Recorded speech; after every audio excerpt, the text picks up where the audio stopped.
touched on this in a video not too long ago, but I think it's always worth coming back to, and it's always in my mind as I am producing workouts on video or setting programs and things up, or putting just my own training up on social media.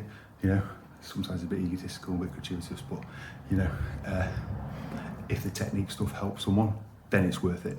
Anyway, Einstein's theory of relativity. Do you know what? It's really complicated. It's actually two principles of physics put together by a brilliant mind of Einstein that has probably transformed space travel and our understanding of the universe.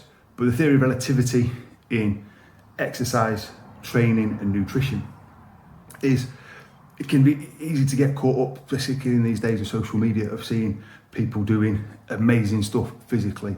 You know, I think about athletes, particularly based in America, you know, with the jumping sports, doing crazy high box jumps, you know, box on box with plates on top, and being able to jump like, you know, best part of 2 meters up, and you know, people doing these sprints on those free moving treadmills, and they're kind of flat out, something ridiculous like 21 kilometers per hour for just that short period of time. But do you know what? It's incredible, you know, and seeing people do big lifts and squats and deadlifts and things.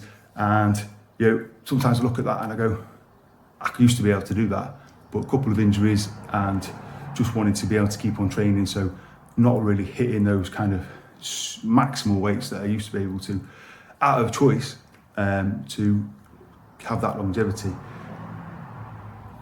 Makes me think about the theory, the relativity of training for everyone. Everyone's starting at a different point, and I think it can be a little bit off-putting if you're coming back into exercise or starting completely from scratch and think that there's no way I can do what I see people doing.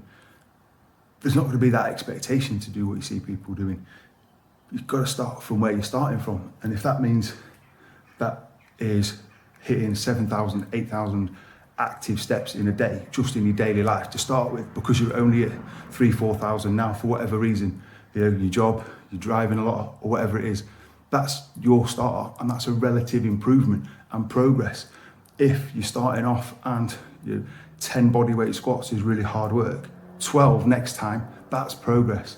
You know, if you can't do press ups, but you can do a plank, and then you get stronger at a plank, and then you take it up onto your hands and get stronger in that position, and then you can do 1 or 2 press ups, have a little breather and do a plank. That's progress as well. It's all relative, and relative in terms of nutrition as well. What changes someone has to make progress towards their goal in the nutrition is relative to what they can actually change at the time. And you know, for most people, watching their kind of overall intake, increasing protein, making sure nicely hydrated with water throughout the day is a really good place to start before we get into, right, you need to eat this, this and this, or really hard calorie counting, macro counting. And there's certainly a place for that, and I go into it in my podcast this week, but it's all relative.